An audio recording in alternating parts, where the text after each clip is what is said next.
Welcome to the morning meeting, everybody. Or should I say the whenever you decide to show up meeting. I said the hip, hop, the hippie, the hippie, the hip, hip, hop, and you don't stop the rocket to the bang, bang, boogie, say up, up, the boogie to the rhythm of the boogie to beat.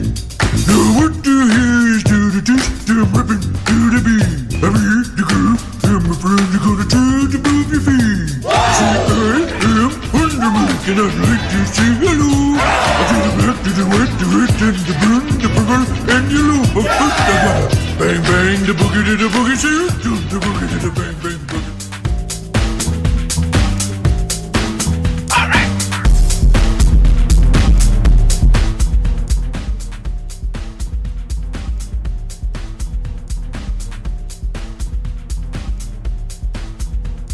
Hello. I have half a voice. All right. Charles, explain why we're at 10:14, and I'm just getting started here. So it's tough when. This is gonna be bad. I haven't spoken yet. I haven't spoken out loud yet today. Just kind of cleared my throat. Like, we'll see. We'll see how it goes.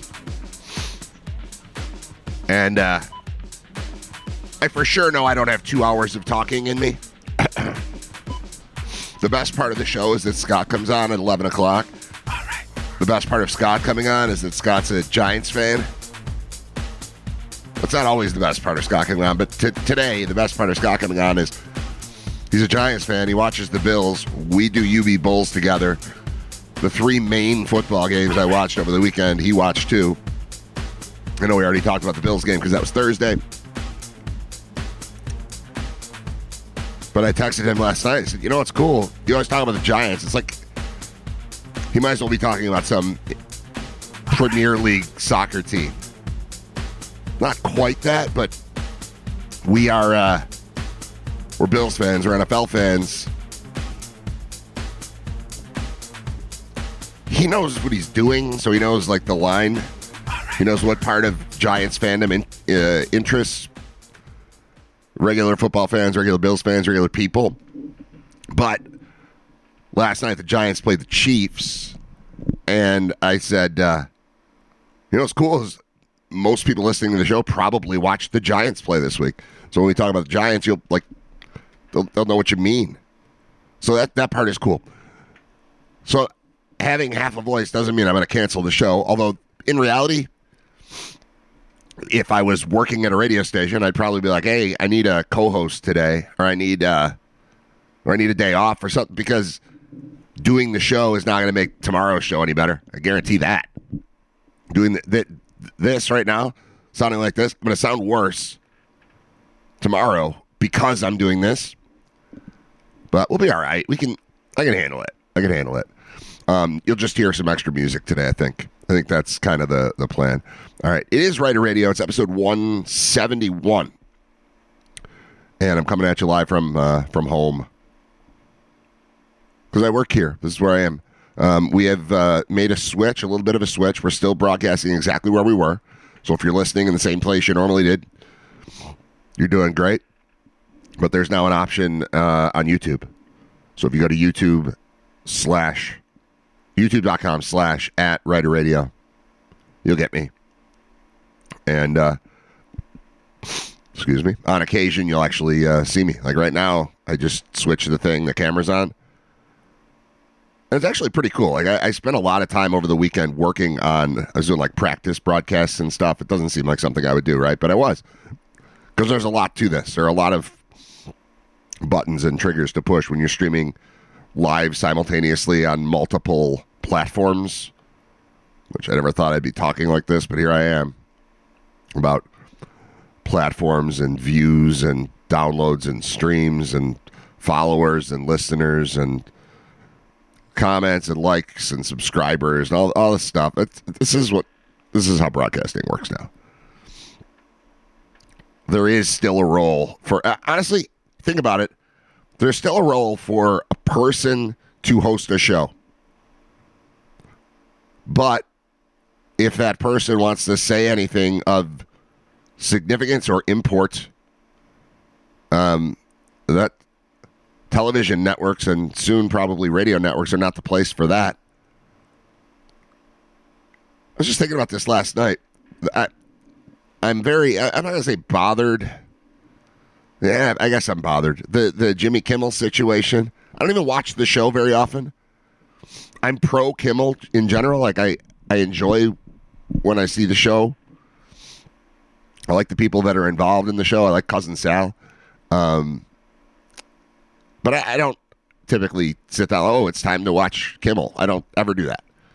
So the show not being there doesn't impact me in any way. It's okay. As far as just like as a viewer, as a consumer of media, it doesn't have any impact on me. But the idea that show has been silenced over nothing. I mean, literally, not like nothing happened. The stuff that he said that wasn't even controversial. I didn't think it was just, oh, it's a comedian who hosts a show and he's going to say some stuff. It was like it was a nothing. It was just a nothing. And then ABC pulled the plug, suspended indefinitely. I don't know. It seems like the show's gone. Like the initial announcement was that it's gone, or excuse me, that he's suspended. But the implication lately has been that it's over. And I did not hear this yet, but I'm reading about it last night. Cousin Sal, who's Jimmy's cousin and is also sort of a personality on his own. He does a bunch of podcast stuff on his own and also with Bill Simmons at The Ringer. And he was on last night. They do a show at the end of the Sunday, football. The football games are ending. Kind of like Pardon My Take does the same thing. They do a show wrapping up the day of football. And they usually do it, record it or air it or stream it or something while the Sunday night game is going on. I watched Sunday Night Football last night, so I didn't. And then I just went to bed because I'm sick. So I didn't hear any of this, but I'm reading a CNN article about what Sal had to say because Sal is on with Simmons on Sunday nights. And the headline from CNN, Jimmy Kimmel's cousin Sal hints, quote, there are a couple bombshells still there. So we're gonna play along here. There is a point to all of this, and I hope I remember to get back to it.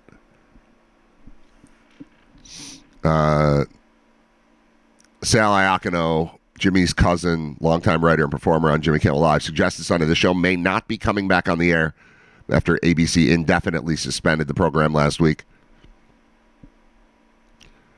On the Bill Simmons podcast late Sunday night, he said he was reluctant to talk about the future of the show out of respect for those, for the staff whose jobs are on the line. But he said significant news could come out this week, and he believed Kimmel will land on his feet no matter what the outcome is. The quote is, I wish I could say anything. There are a couple bombshells still there. I'm feeling good. We're going to be all right. Everything's going to be just fine. And of course it is. Of course it's going to be fine. Because if Brad Ryder and Ryder Radio can go away from a radio station and just continue the following Monday without the radio station, Jimmy Kimmel Live or some version of Jimmy Kimmel Live can absolutely exist without ABC. Stephen Colbert also is canceled. It's funny, like the idea of cancel culture. It's like, no, it's a TV show. It gets canceled. We were using that word the whole time. That word has existed. So his show has been canceled. Long-running, late-night talk show.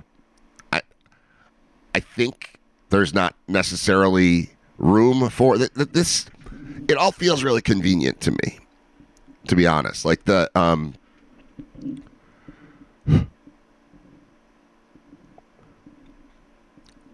idea of taking a show off the air that also happens to be a massive budget within a network and isn't drawing the kind of ratings that it used to and isn't getting the kind of eyeballs that it used to and doesn't have the buzz that it used to. Like late night network television has been a thing for as long as I've been aware of media. And it's just not the same thing anymore. You know, when I was a kid, it was Carson on The Tonight Show. It was Letterman. Over the year, then Conan O'Brien gets into the mix, and Fox was trying various things. Chevy Chase, Magic Johnson. It was a thing. Like, you needed to be in that game. I don't know that networks need to be in that game anymore.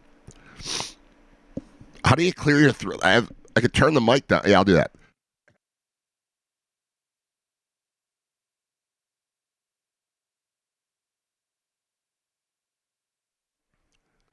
All right, so you saw me cough if you're watching on YouTube, but you didn't hear it. That's probably good, right? You don't need to, it seems, be in the game of late night talk show if you're ABC. So when you're pressured to make something go away by the administration, by the FCC, all right. So you're telling me to get rid of this thing that is a losing proposition? Okay. But then Kimmel, who's still funny, and his entire staff that still knows how to put out quality entertainment, they'll figure it out. They don't really need ABC. I don't think Colbert needs CBS. I saw some promo or something for Jimmy. Oh my God. Sorry. Jimmy Fallon. Jimmy Fallon, by not being thrown out of the mix, comes off as like a sycophant. And it's no fault of his own. Or maybe it is. I don't know, but he's just the most straight-laced, palatable, network-friendly, play it all down the middle, don't say anything type of host that could possibly exist. And I think I saw a promo for his show, or it was an interview. I don't remember what it was. But someone was talking about Jimmy Kimmel.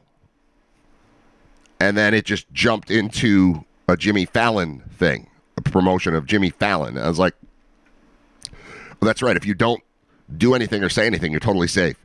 And it's no knock on him, but I'm just telling you the way it felt to see and hear. He's just fine. His show is just going to keep going on. It just made him seem like a nerd. And again, I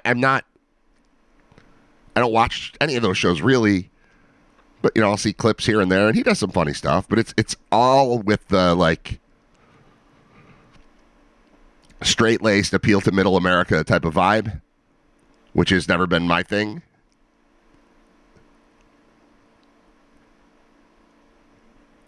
Remember I said there was an overall point I wanted to get back to? I wish I could remember what it was. I'm distracted by coughing into not just a microphone, but now a camera. Because this is the way it's going to be done now. YouTube's the thing, I've determined. YouTube is the thing. So if you're listening on the other app, that's fine. I'll keep doing that. I'll keep it there. You want audio only? I'm better audio only. You don't need to look at me. But I do need to reach a larger audience, and to do that, it's YouTube, and to do that with audio only seems silly.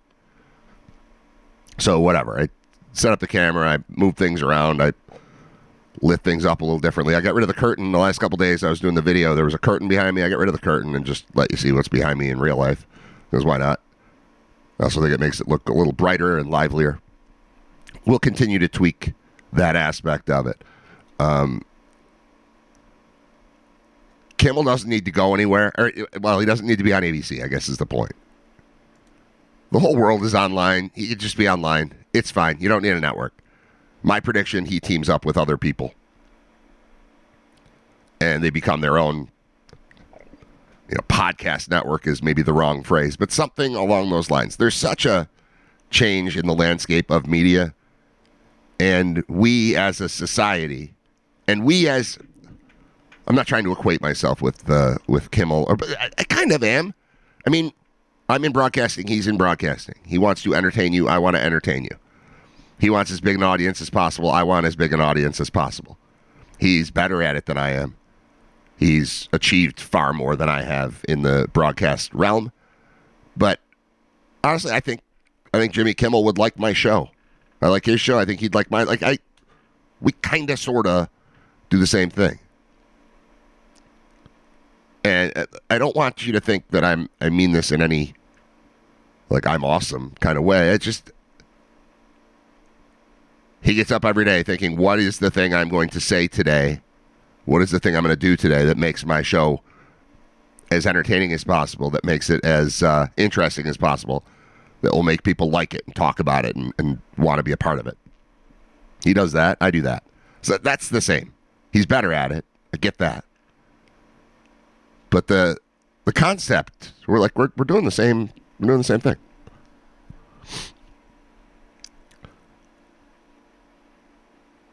If you want to exist within the system that's been in place for the last 50, 80 years, which is network television, which is radio, syndicated radio, all the stuff that exists. You want to exist within that system, okay.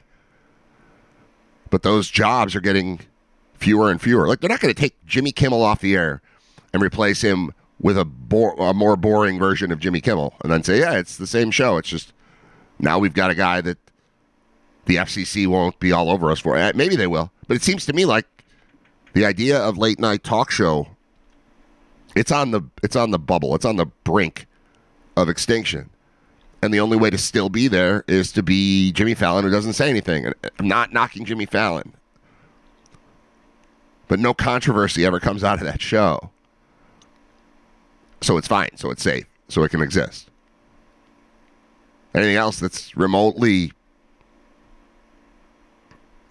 interesting makes it sound like I'm bashing Fallon. That's not what I mean to do. But anything that comes out of somebody's mouth that is remotely controversial doesn't have a place right now on television.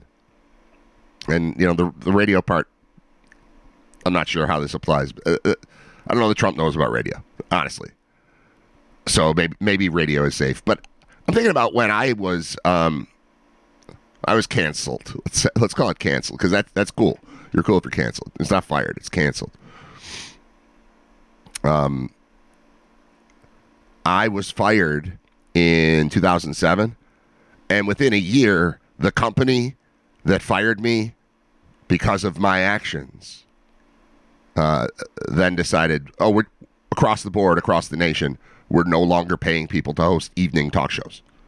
So they were already thinking, we've got to get rid of these people, and then they found a way to get rid of me quickly. I think that's a similarity. I'm talking about almost 20 years ago now. It's 2007, but that was the move. The move was, we as a company are going to get rid of evening live hosts. And if we have a reason to get rid of one quicker than when we make this announcement and just cut a ton of salary, we'll do that. And that was me. And I think that's probably Kimmel too. Like, yeah, we were thinking maybe the show shouldn't be on anymore anyway, because it's not a winning proposition. It's a good show, but the bottom line is not where it needs to be for us to, pour all of this energy and time and capital into it. So I think it's pretty convenient. There haven't really been any statements that I've seen from ABC since the suspended indefinitely part. But the idea that Cousin Sal is hinting it's probably not coming back, or it might not come back, it tells me I think I understand where we are. It's a convenient way to get out of something that wasn't doing what the network wanted it to do. So maybe the legacy of the Trump administration, among other things, will be I was very worked up about the freedom of speech angle. I don't even think it's going to be that, though. I don't think it's going to be about freedom of speech. I think it's going to be about he killed late night television. Because the Colbert thing doesn't happen without this administration, and the Kimmel thing doesn't happen, obviously, without this administration. And maybe it's fine. Maybe it doesn't matter, because look at me. Where I am right now, I might have 20 people paying attention to me. But it easily could be 2 million people paying attention. It's not even a goal. But as far as the bandwidth is concerned, 1 million people could watch the stream on YouTube and it would have no impact on me, on my ability to do the show. Does that make sense? I don't know if it makes sense. If I do a stream on YouTube and one person listens, I'm doing the same thing as I would be doing if 2 million people were listening and watching. I don't have to pay to upgrade a server. I don't have to hire a larger staff, although I'd love to hire a staff. That'd be great. Having a staff would be so cool. But nothing needs to change. You can broadcast without a network now. And that's probably, I'm going to read more of this Jimmy Kimmel Cousin Sal thing. Bill Simmons, who worked as a writer on the show 2 decades ago, agreed that Kimmel would find a platform if the show ended. Simmons said, he'll be fine, whatever he wants to do. Hey, listen, he might just want to be a pop-up chef and start making barbecue around the South Bay area. He'll do a great job. Jimmy Kimmel Live was abruptly and indefinitely taken off the air on Wednesday last week after FCC chair Brendan Carr and networks of affiliate stations threatened ABC over comments he made in a monologue about the MAGA movement and their response to Charlie Kirk's assassination. The show staff will continue to be paid for the time being as discussions continue between Kimmel and executives at Disney over the show's future. Cousin Sal called the past week tumultuous. So he said Kimmel and his family got together over the weekend. He recalled most of the family avoided discussing the elephant in the room, but his son was the first who broached the subject. Quote, my kids, I think they felt weird approaching him at first, and my middle guy, Jack, who's a junior in high school, breaks the ice and says in his deadpan way, hey, some kids at school say it's not right what happened to you. And so Jimmy says, well, what did you say? He's like, I said, yeah, I think you're right. And Jimmy's like, well, next time tell them I'm not too worried about what happens. My cousin Jimmy is an excellent dancer. Cousin Sal acknowledged that he held more information about the show's suspension and its future than he was able to reveal, but he was unwilling to say any more on Sunday. So that's all I have to say right now. I can't really say anything. You and I know too much. It's very emotional. Simmons agreed it was a topic of conversation best laid to rest. We both know too much, not only our cousin, but all the people working for the show. And it's better if we're not talking about this in any way. When I can, I will, said Cousin Sal. So it sounds to me like people in the know, these two guys who are people in the know that show's just gone. Over borderline nothing comments. But here's the good news. No one needs ABC anymore. Maybe sports organizations do. Maybe, leagues do.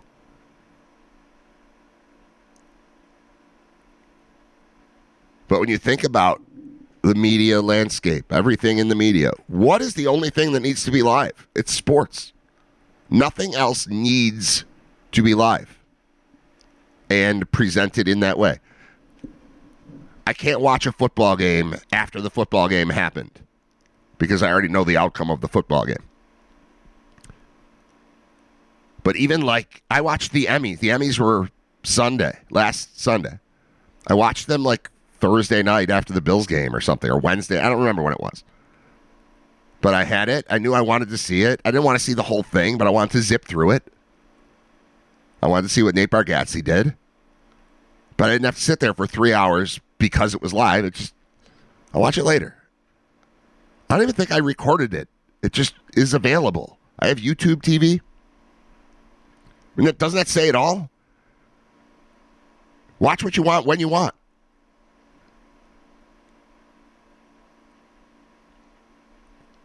This is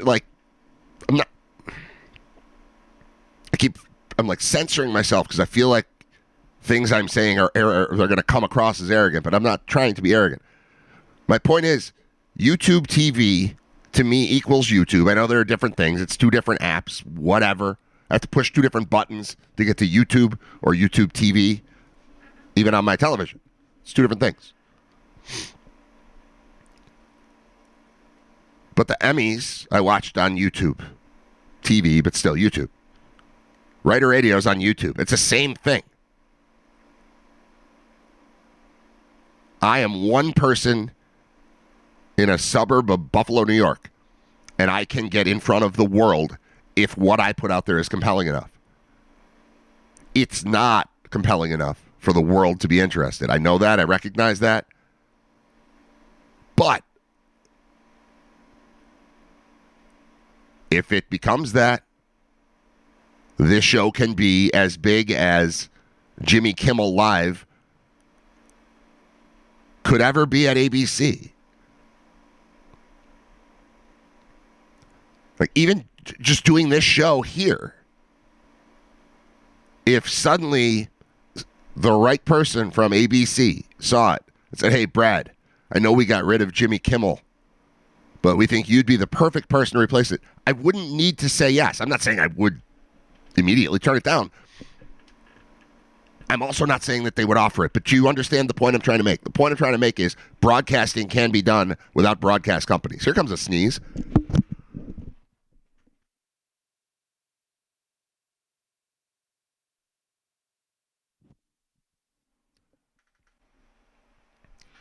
So I don't think the Kimmel Show is coming back, and I don't think it matters. I think he'll be fine. I think he could easily, and I don't think this is what he'll do. I wouldn't predict it. Could easily just do the exact same show. Might have to, find a different place to do it. But you could. There's enough money there to recreate the entire set, to continue paying everyone, and to have Kimmel just take all the money instead of ABC/Disney taking the money and then shelling it out. Like, he can just put the thing in place, do the show without him. And he can put it on YouTube. He could use the Mixler app, too, for an audio-only version.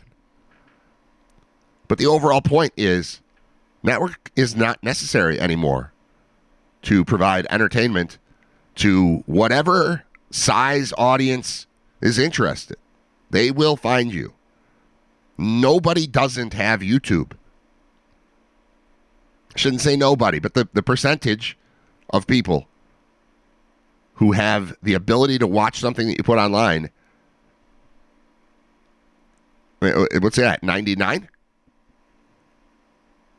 So you can do what you want when you're ABC and cancel this or cancel that, but I don't think it matters to the people involved in any particular show. Again, the only thing I believe you need live TV for at this point is sports. Like, the next thing on there that I would say would be like the Oscars or the Emmys but I watched the Emmys 4 days later. It was fine. Didn't need to do that live either. The news, maybe? Does the news have to be live? No, not necessarily. There's no reason a news outlet couldn't dump the full television version of itself. Like, if CNN went away and everything that happened on CNN just happened on CNN.com and YouTube, would life be much different? I watch YouTube TV. I might have to click to the other app, but once things start transitioning away from, away from network stuff,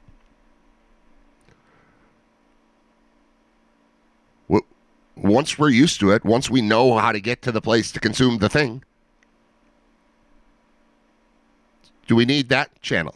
Do we need, I said CNN, I could say Fox News. It's the same basic concept. I'm not trying to pick a side here. Do we need either one of them? I mean, a lot of us now have these massive televisions, and you want to use them, You'll buy a 70-inch TV for your family room and then want to watch everything on your phone. But that's not even a problem anymore. The internet, the world, is all connected. It's all one thing. TV is just a big computer monitor. I can watch any TV I want on the computer. Again, YouTube TV, but I can just open that on the computer and watch it. I've got 3 screens in front of me. I can watch something right now. Aside from the fact that my screens are occupied. But you get the point. The technology has made it so that it has leveled the playing field. You got to figure out how to get in front of people. The only thing that a network does right now is gives you a built-in audience to start. But then it's still your job as Kimmel or Colbert or Fallon or Grey's Anatomy. Your job is to keep the people who found you. You thank the network for giving you a starting point, and then it's your job to keep it going and build on it. I haven't talked about football yet, really, but I also can't just keep talking. So I'm going to play a song or two and then come back. Scott Wilson's going to join me just after 11 o'clock. Here comes another sneeze. Come on, man. This is killing me.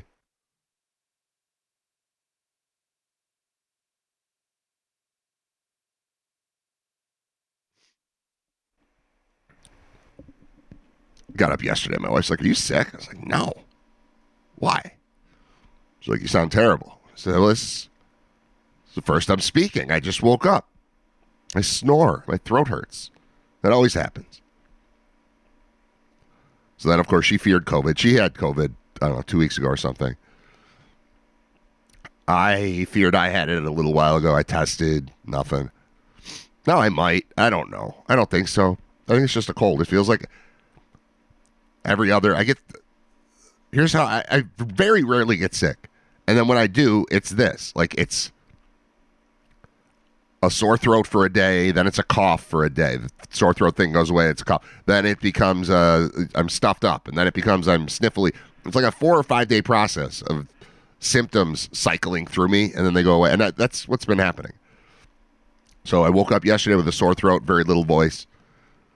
By the end of the football game I was watching last night, I had no more sore throat at all. But I was stifling a cough every now and then. I was stuffed up, and I kept sneezing. Woke up this morning, throat is great. Doesn't sound great, but it does not hurt. I think this is just the life cycle of a cold going through me. If we had COVID tests laying around the house, I probably would take one just to see. I don't know how it would change my life, though. If I tested positive for COVID, I'd be like, "Oh, yeah," but it'll be gone in a couple days, because it used to be a sin to compare COVID to a cold or to the flu. But now that we're not fearful that everyone's going to get it at the same time, it's a lot like a cold or the flu. And what do I care what the name of this thing is that's going through me and has been going through me for the past couple days? I don't care. All right. Comments on YouTube. "You sound great." I do not. It would be hilarious if they replaced him with Corolla. Yeah, that's never going to happen. Corolla and Kimmel obviously were together on the Man Show, and then Kimmel has gone, full-on network superstar, and Corolla has done the pirate ship thing. That's what everybody can do. Adam Carolla was the first one to call it the pirate ship. He's like, "I don't know, I'm building a pirate ship. You want to get on board? Get on board." That was in 2008. It's like 17 years and 4,000 episodes into doing a podcast.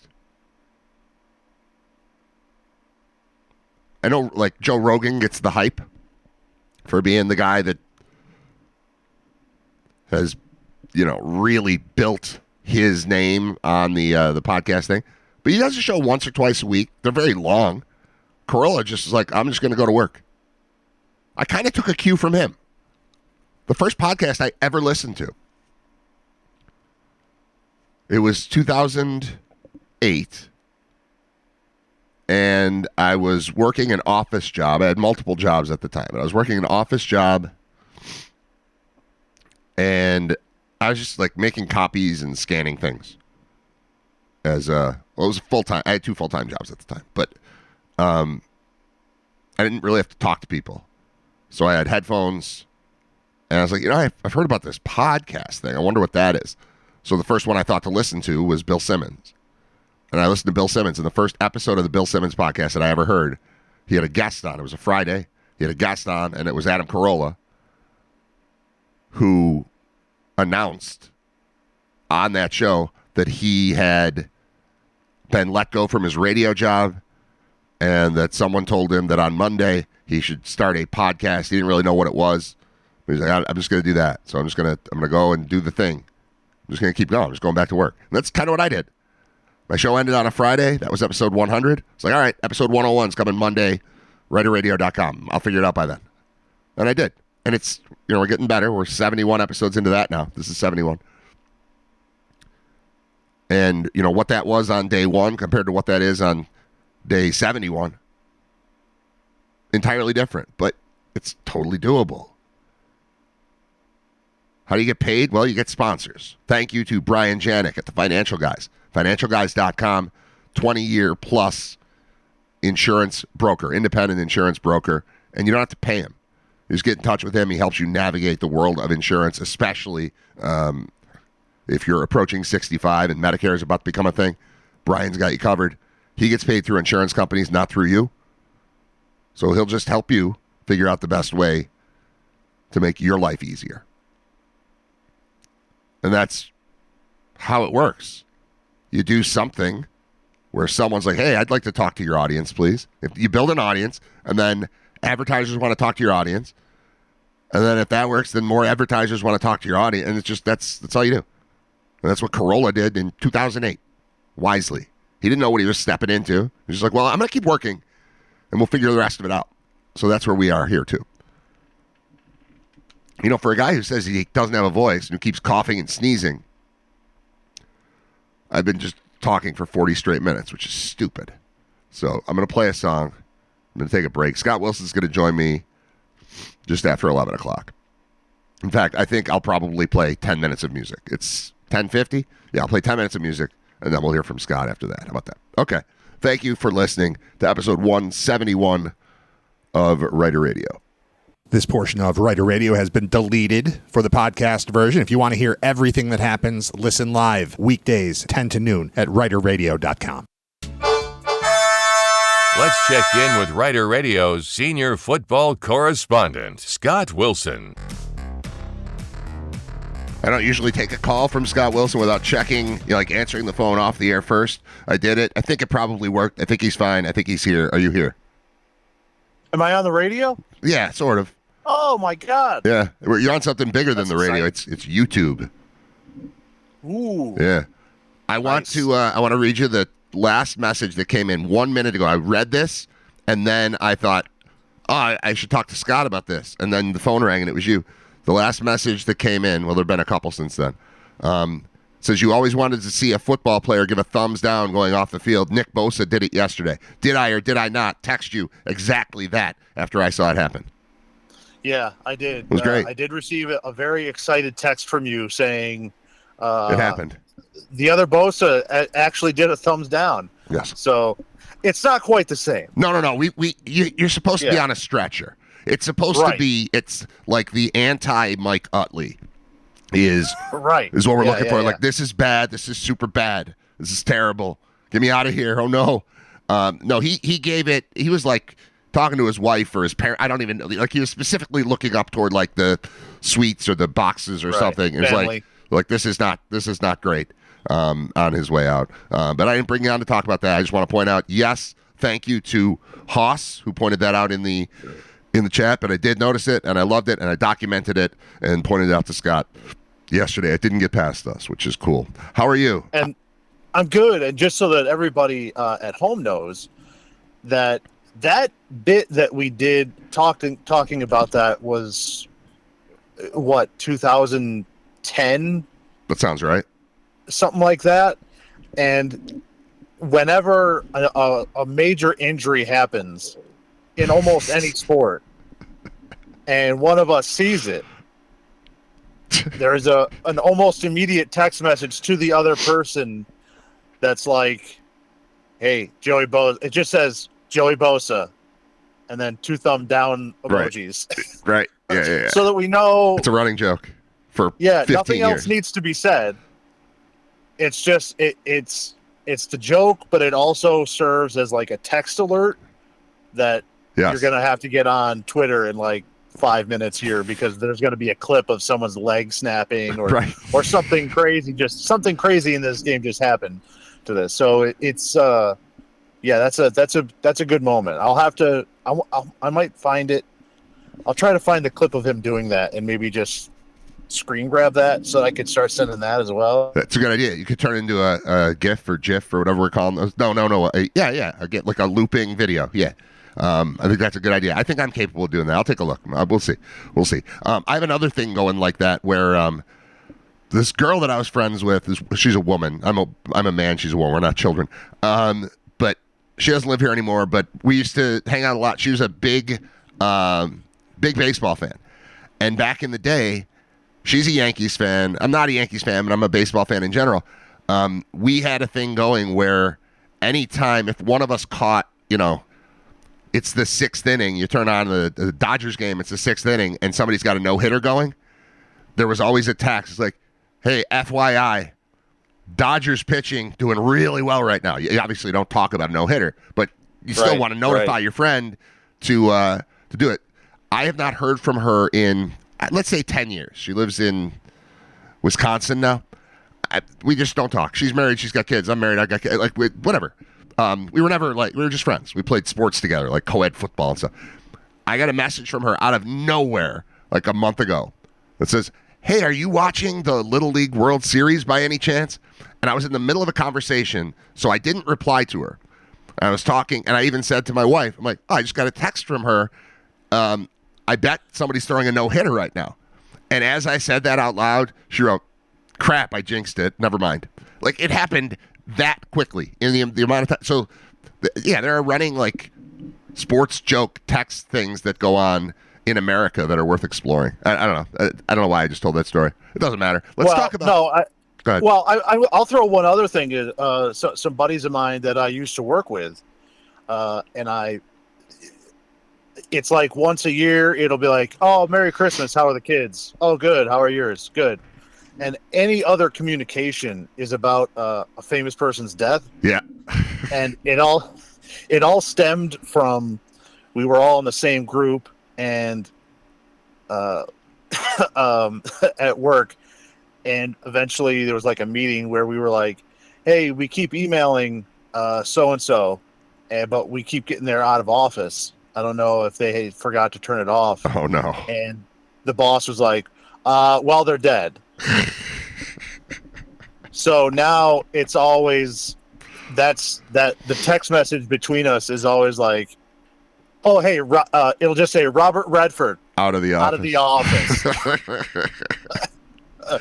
And it has become a running joke. That's perfect. That's perfect. Those are fun. So, all right. Speaking of things that we text each other, I wrote to you last night and said, hey, it just occurred to me, you always come on and you talk about the Giants, but this time everybody saw the Giants because they played on Sunday Night Football. And, I mean, the basic thing that I want to do every week is watch the Bills win and watch the Chiefs lose. I didn't feel like super confident that your Giants were going to take care of business last night, and they did not. But I think the vast majority of people who care about the Bills cared about that game last night. And we'll get to the Giants part of it first, but how would you assess the overall well-being of the Kansas City Chiefs, who are sitting at 1-2 right now and have been a thorn in the Bills' side, knocking them out of 4 of the last 5 NFL playoffs? I know it's September, and very often things can change, but I feel pretty good about a 1-2 Chiefs team that, I guess here's what I noticed. Last night, first half is really what I was thinking about. Like, when I was thinking about this, near the end of the first half, it used to be make sure you get zeros on that clock. Like, whether it's going to be a touchdown or a field goal, whatever it is, don't leave Mahomes with 38 seconds because you're going to surrender 3 points at least. And I didn't feel that at all yesterday. I thought, just get in the end zone. Don't worry about the clock. It's fine. They're not about to rip it down the field. And that, to me, just taking away the specter of that, to me, vastly improves the Bills' chances of dealing with them and everyone else's chances of dealing with them. They look unscary. And I know they beat the Giants, but the Giants look very unscary. Give me your overall evaluation of where you think the Chiefs are right now after last night. Well, I think we said it maybe after the first game or maybe last week. I don't know. To me, they look tired. They look mentally tired. They don't look as excited to be doing what they're doing. Now it's when you've gone as deep as they have.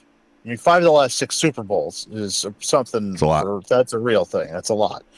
But I would imagine it's probably hard for them to get real excited about weeks 1 through 5. Sure. Because they're planning on just turning it up. And it feels, the way the commentators are talking, they have their weekly meeting. They get to sit in, talk with the coaches, talk with the players and stuff. And so then they kind of are able to infuse that into the broadcast. It seems every week I keep hearing our guys are going to come back. Once we get our 2 wide receivers that are out, once we get Rice back, once we get Worthy back, everything's going to be fine. It feels like they're putting an awful lot of eggs in that basket, man, because what if it's not? Then they're going to be in a real predicament. But it seems very much like they're saying after week 6, once all of the horses are back in the stable, this will be right back to a fully operational Death Star. And I'm not sure that's going to be the case. That game last night was there to be had. Sure was. The Giants very easily could have, and I would argue should have, won that game. If they had a kicker? Mahomes has just it also feels like Mahomes has a lot more on his shoulders this year than he has in the past. He's working, and that offense is working real hard every time that they get a touchdown. We're used to them seeing 10 yards, 4 yards, 15 yards, 18 yards, 3 yards, 5 yards, touchdown. Yep. And like they're having to go 12, 13 play drives to get touchdowns. And that's not something that they do. And that's not necessarily even a product of defenses just playing over the top so much. There's just not a lot going on there. Mahomes had to keep a play alive for 12 seconds to get a pass interference call. Yep. To get points at the end of the half. Like it's just everything is a lot harder. Just hearing Andy Reid speak, he sounds old and tired. He looked more like Wilford Brimley last night than he ever has, didn't he? Yeah. Maybe this is all just positive thinking or wishful thinking on my part, because you want to see something new. You want to see the page turned a little bit. And every time I get these thoughts, I think about, you know what? I feel like I said the same thing in 2012 about the Patriots. Sure. And then they went on to go to 4 more Super Bowls. Right. No, we've definitely been burned, but it looks like it doesn't look like the thing to be afraid of at this point. Obviously, you can lose any game. The Bills go into, unless you're playing the Dolphins.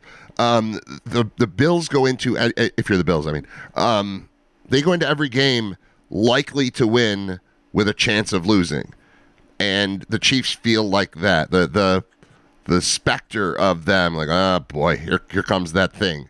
And it's like what I pointed out there, and you kind of said the same thing with how they have to work so hard at this point to move the ball down the field and get themselves into scoring position, as opposed to just 6 yards of this, 12 yards of that, 40 yards of this, and they're in. Like, it just, that doesn't seem to be there for them.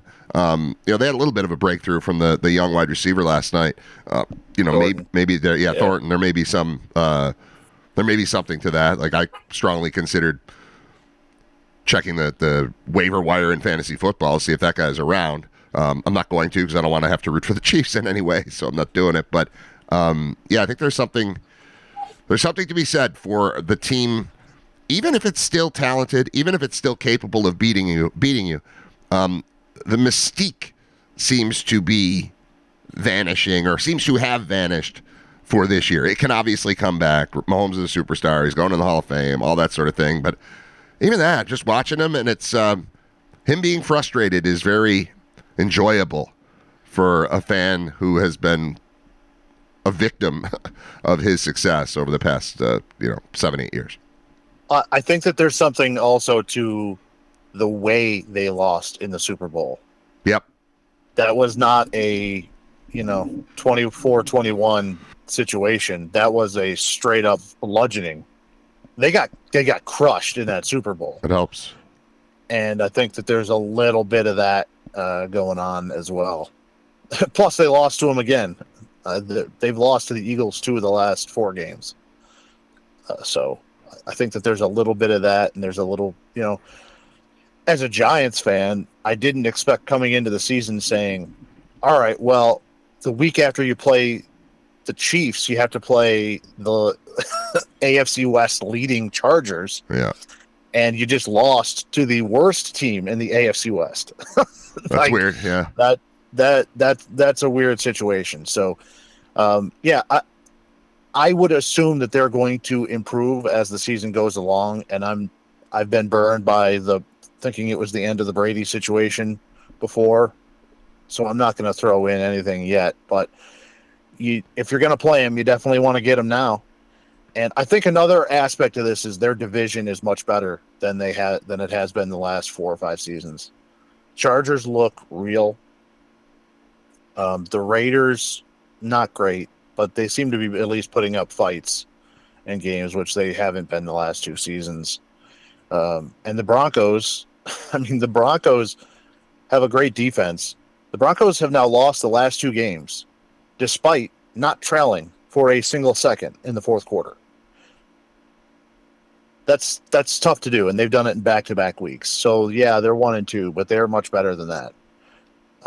They're gonna not lose every game for the rest of the season on last-second kicks of like 50 yards plus.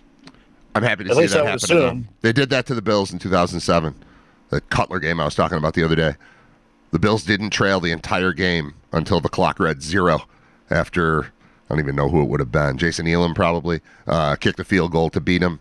And that was the same year as the Cowboys night game where the exact same thing happened. The Bills led the entire time. And then when the clock read 0, Nick Folk put a field goal through to give them the lead, and they don't get to play anymore once it said 0. So that happened to the Bills twice that year. I'm still mad at Denver for it. I'm glad it's happened to them the last couple of weeks. But you know what? Thinking about, is your team worth caring about? Maybe you just start with head coach and quarterback, right? Chargers, that's real. I believe in Herbert. I believed in Herbert since his college days. It hasn't been all perfect for him, but he's a stud. He's a guy to fear. And now pair him with Harbaugh. That's a real 3-0. And you think about Reed Mahomes, like that's real. McDermott Allen is real. Chargers are 3-0 with 3 division wins. Yeah. Well, that's part of this too. Like thinking about the Chiefs, we are so inclined to view it from the perspective of Bills fans. Say, all right, what's going to happen with the Chiefs? How does this impact the Bills' ability to beat them? For the past several years, it's been, can you be ahead of the Chiefs in the standings so that if you do have to play them in the playoffs, it's here? And that happened once, and the Bills still lost. But they've got to get themselves out of their division to avoid being in just a scrambly fight for one of those 3 wildcard spots. And as the Chargers keep moving forward, like I'm rooting for the Chargers to win every game and put the Chiefs in that spot, because that's how even if the Chiefs have a down year, they've still been the best team in the West all the time. I'd have to go look and see if they've won it, each of the last 9 years. They probably have.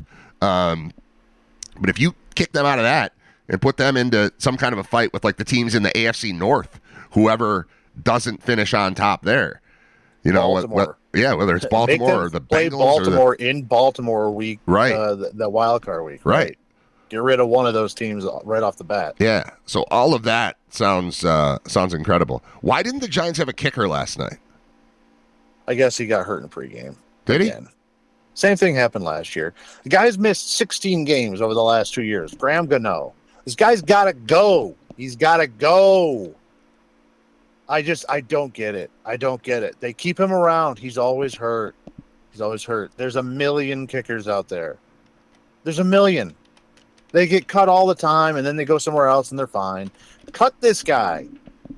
Koo from Atlanta just got cut. He's fine. Bring him in. There's all these kickers out there, and they just insist on doing this. And this is now the second game in the last 2 years where they've just stuck with no kicker. And it changed the entire game. It should have been 13-6 at halftime, Giants. Sure. And that certainly changes the end of the game. and how things went. So it's maddening. It's maddening. There's really nothing you can do as far as once you're in that situation. If you're in pregame warmups and your kicker gets hurt, you can't just make a waiver wire move and ask them to delay the game until the guy gets there. You're stuck. But my point is he shouldn't be on the team anyway because he's 38 years old and always hurt.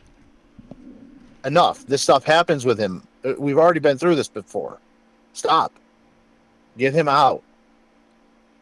I would assume they're going to have to make a move because of the groin injury, but it's very frustrating. Can I ask one more Chiefs-related question? Yeah. Do you think the NFL at any point is going to do anything about their left tackle, like being 2 yards into the backfield before the ball is snapped on 78% of their plays?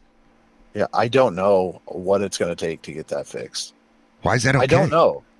I don't know. He's always false starting. I don't get it.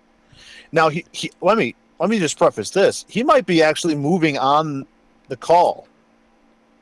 So you think he's just that good? Like he's so speedy that it looks like he's cheating, but in reality, he's just that much better than everybody else? If that's the case, then why does he also get called all the time for lining up off the line? What's happening? He might be going on the sound, but the ball isn't being snapped, and all that matters is when the center goes on the sound.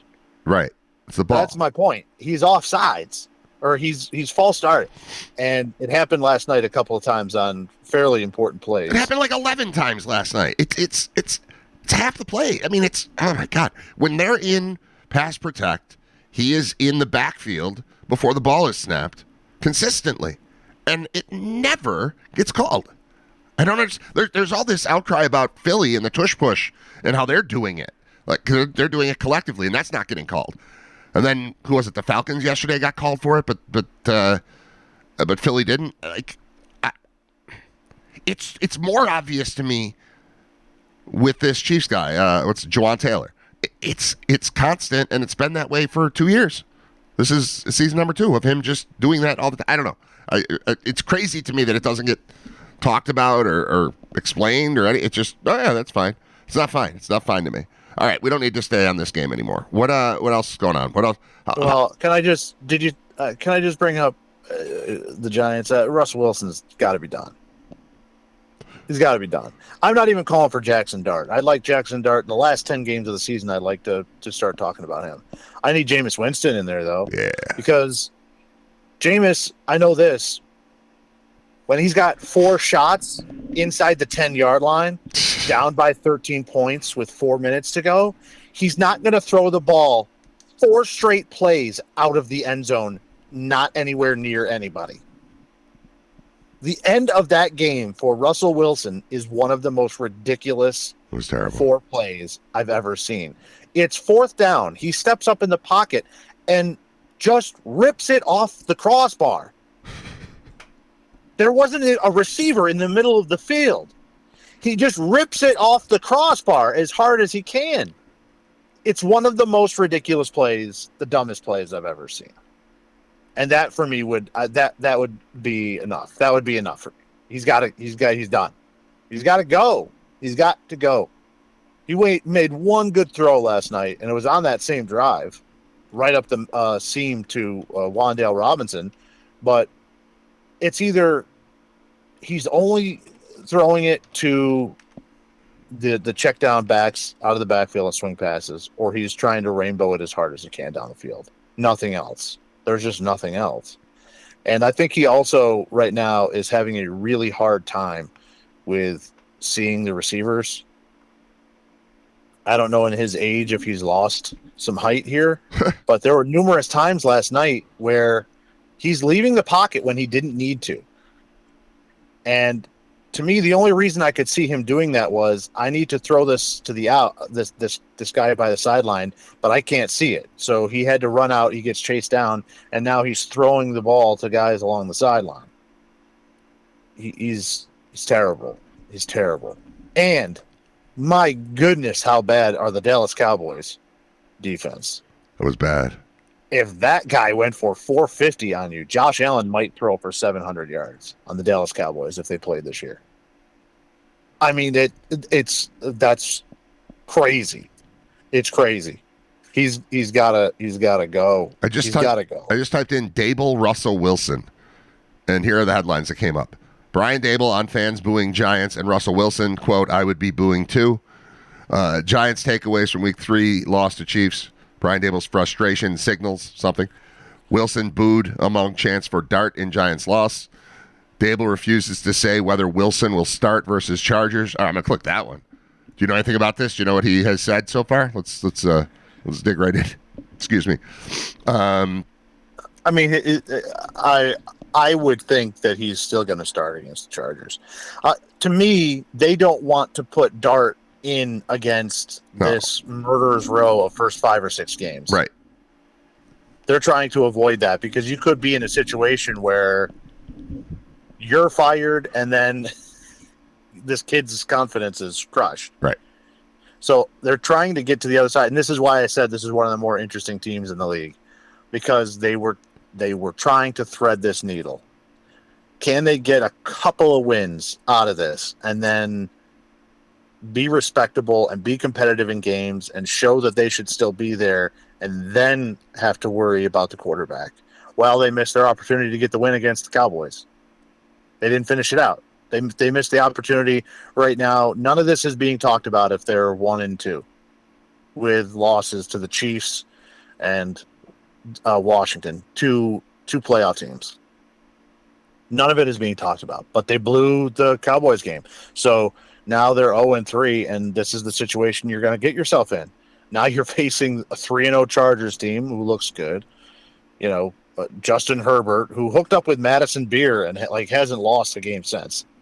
Have you paid attention to this? No. He hooked up with this Instagram model / singer / TikTok girl, and his stats since they got together are crazy. And everybody is kind of giving her credit for his mini renaissance here this year. The Giants are in a real tough spot. There's not much that they're going to be able to do to satisfy people.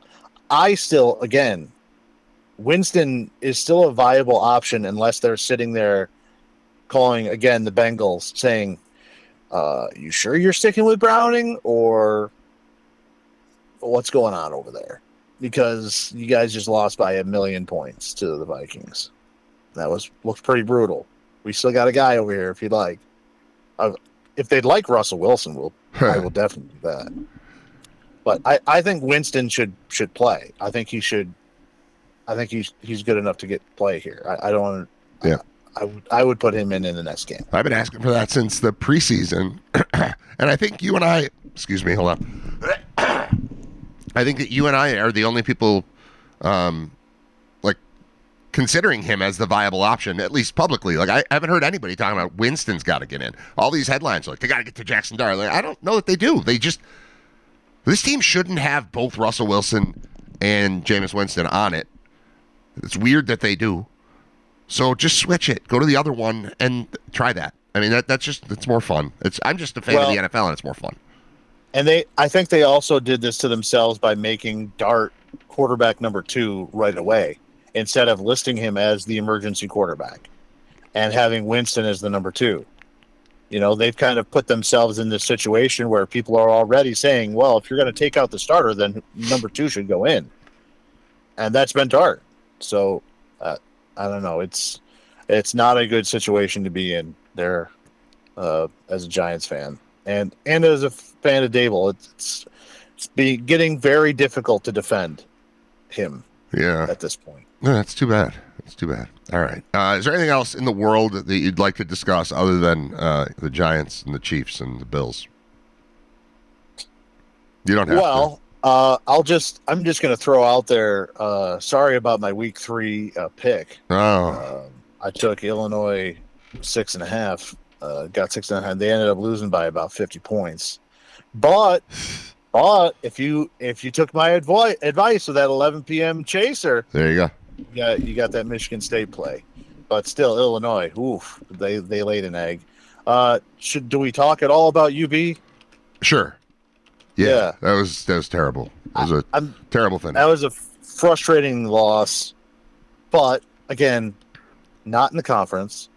All that loss means is they are not going to be made playoff. Right. No college football playoff for the Bulls. Right. Which we were kind of It's a assuming frustrating. anyway. Right. It's a frustrating loss. It's a loss that should have been a win that they didn't finish out. It's one that they hopefully aren't going to need when we get to the end of the season to be bowl eligible. It's one that got away that they should not have lost. It's a tough one, and it's one that sucks. But nice to learn a lesson in an out-of-conference game as opposed to, they didn't necessarily earn the win at Kent, but they got it. And if I can only get one of those two wins, that's the one I needed more. So, I don't know. You're in two close games where it's crazy at the end. One of them you come out on top, one you don't. I'll take the conference win. So, 50-50 split. I got the one that I needed more. Yeah, and too many drops. Too many drops to consider to when that game could have been put away, and then also won at the end. So, too many big drops at key points. But I do just want to temper it. I saw a lot of stuff on social media about, this is one of the more embarrassing losses in the history of UB football. And it's not. It's not. If you think that, you have not been watching long enough. Lance Leipold blew a 2-score lead at Kent State by giving up multiple onside kicks. That one sucked. How about Lance Leipold was the head coach, who's the gold standard for what we consider at UB. Sure. How about blowing multiple score leads in the MAC championship game twice, especially the Northern Illinois game in the second half? Yeah. Yeah. Jeff Quinn had a game where the Bulls scored 3 touchdowns in the last 7 minutes to come back against Northern Illinois and then missed the extra point and lost 35-34 with 7 seconds to go. Yeah. How many times in the championship season there was a couple of games where you and I Western were both Michigan. like, yeah, what? How couldn't they run the ball? They didn't run the ball and finish this game out, and they won a championship that year. So it's a bad loss, and it's one that you don't want. But it's not the end of the world. It's not a conference game. It's one that you come out of, and I think you learn from it. And the most important thing at this point is going to be the health of Roberson, the starting quarterback, because the whole game turned once he got hurt in the fourth quarter there. So his health is going to be most important. It's a lower leg injury. We don't know anything more than that. To me, it's going to be interesting to see the situation with this weekend. And again, they're playing UConn at home. Do you risk your starting quarterback because this game for the ultimate goal of the MAC championship doesn't matter? It doesn't factor into that. And you want to win. You're going to play to win. I want to win. I want to see him win. Yep. And if he's healthy, play him. But I wonder if there's any conversation of, if he's 75%, do you give him that extra week before they head into the MAC schedule and play Gunnar Gray, the backup, in this matchup against UConn? So a bit of a question mark there. I'm not sure how that's going to go, how it's going to play out, and we're not sure of the severity of the injury. Yeah, well, to Roberson yet. There's the part where it's his former team. Of course, I'm sure he would like. Would like Yes. to take them on. I also wonder too if it's possible that it's a super minor injury, but it's a tweak, and he says after leading the drive that puts them up 17-0 in the late third or early fourth when they scored that touchdown. The Bulls kicked the field goal to start the fourth quarter. Okay. Oh, it was after the field goal drive. It wasn't after. Okay, but they're up 17-0.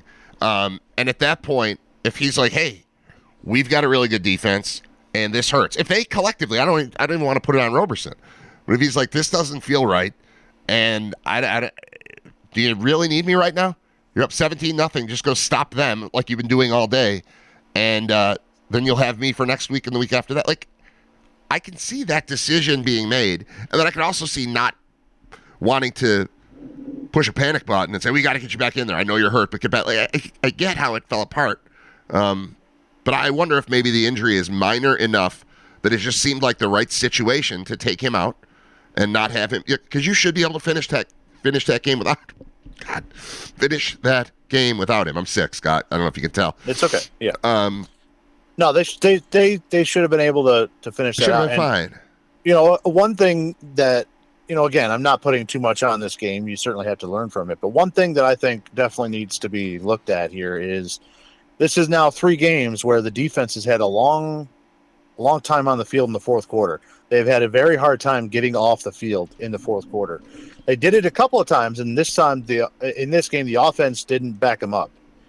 Like, theoretically, if the offense at any point in that fourth quarter before the last drive had picked up a first down, right. That's another minute and a half, and that's probably the difference. But they couldn't. And I haven't crunched the numbers yet. I don't know if Paul has yet. I definitely will eventually. But Minnesota, there was a long drive. Kent State, there was a 12-and-a-half-minute drive, 13-minute drive there. And then they were on the field a lot in the fourth quarter again yesterday. So that's definitely something to keep an eye on. And one other thing, too. We talked after week 1 about how, geez, when we laid out who the favorites were in the conference, all 4 of those teams in week 1 took 1-score games against Power 5 teams into the fourth quarter and were there for it. Well, last week, those same favorites, with the exception of Ohio, who played an FCS team, but were trailing in the game at one point, Miami, Ohio, Toledo, and the Bulls all had second half two-score leads, double-digit leads, and all lost. Yeah. Miami, Ohio was up 14, I believe, headed to the fourth quarter. Yep, gave up 17 in the fourth quarter to UNLV. Gave up 17 in the fourth. And Toledo was up 13-0 on Western and lost 14-13. So, while, again, it sucks. Yes, it's an embarrassing way to lose after you have the lead. You don't want to do that. That's what this league is this year. There's good teams, but everybody can be had. It's why it's so exciting. It sucks when you are part of the bad part of the exciting, right? Like the Bulls were. Yeah. But everybody else that we expect to be the best teams in the league are in the same boat. So that's why I'm not really overreacting to the loss, because it's not. I don't think it's an overall lesson or, statement on the Bulls as much as it is. That's what college football is. That's certainly what the MAC is. A 17-point deficit in the fourth quarter in college football is not anything. It's not one of these things where these games happen once or twice a year. These games happen 4 or 5 times a weekend. This happens all the time in college football, and it stinks to have it happen to the Bulls at home, but it did, and they've got enough senior leadership that I think that they can rebound, regroup, and UConn is here. They're not as strong as they were last year, I think, but still a very good team, and we're still not in MAC play where they are 1-0. And one of the favorites in Toledo is 0-1. So they've already got a game on a team that they won't play and is one of the better teams in the conference. So just everybody keep calm, no panic. It stinks, but, we're moving on, and it is what it is. One of the reasons, like everything you just said, explains why you and I were 2 of the very few people who didn't refer to what the Bills did against the Ravens as unbelievable or amazing or remarkable. We are trained through watching college football and MACtion in particular to understand that a couple score lead is never safe. And I think we brought it up right then, but this is just another example of it. It's how often do we say, score, stop, score, we've got a game. And that's all it takes to get you into a game, and we see it so much more in college than we do in the NFL. So people are blown away when the Bills score 16 points in the last 5 minutes to win a game. But we see it a couple times a year just watching UB. Sometimes good, sometimes bad, but it's just a part of football. It's what we love so much about college football and about the MAC and about the program. But it's not shocking when it happens. So if you're accustomed to just watching NFL football and then you're like, oh, I hear UB's good, I'm going to tune in. Oh, they suck because they blew this lead. No, this is the sport. This is what we like about it. This is what we watch. So, yeah. And Troy is very good. Their Troy was real defense, good. especially. Troy was really good. Has an especially good defense. The offense was a mess for them for 3 quarters, and partially because of UB's defense. But they found a rhythm in the 4th quarter, and they were able to get just enough to win. They were able to figure it out there by the end of the game and got a little something positive going finally. But all right, yeah, Troy's a really good team, but no need to panic. No need to lose your cool over losing that game. Fair enough. All right, man. We'll talk to you later this week. All right, will do. Thanks, man. There's Scott Wilson. He's our senior football correspondent. He's also our senior Hallmark correspondent, and the Hallmark movies for Christmas have come out. I'm resisting looking at the list because I want to be able to play the Hallmark game with Scott. He likes to throw movie titles at me and fake movie titles at me, and I have to guess what's right and what's wrong. We'll get to it. I'm guessing we'll get to that this week. I'm gonna leave. I'm sick. I'm proud of the fact that I've made it to 11:53. Thanks in large part to Scott being on. I'll be better tomorrow, but if I just turn this off, play a song or two, wrap it up, and then I can talk to you tomorrow, and I'll sound better. I'll feel better. Everything will be good. Fair enough? All right, music. Thanks for listening. Episode 171 of Writer Radio will be online shortly, where all your finer podcasts are found. I'll be back with you tomorrow at 10 a.m. here on Writer Radio. What are you doing for lunch? I don't know. I have a turkey sandwich. We're gonna go around the corner. I think you should come with us. This is a great place. I don't know. Okay. We brought you a shirt. Will you get out of here? Will you get out of here? Will you? Now, will you go to lunch? Go to lunch. Will you go to lunch?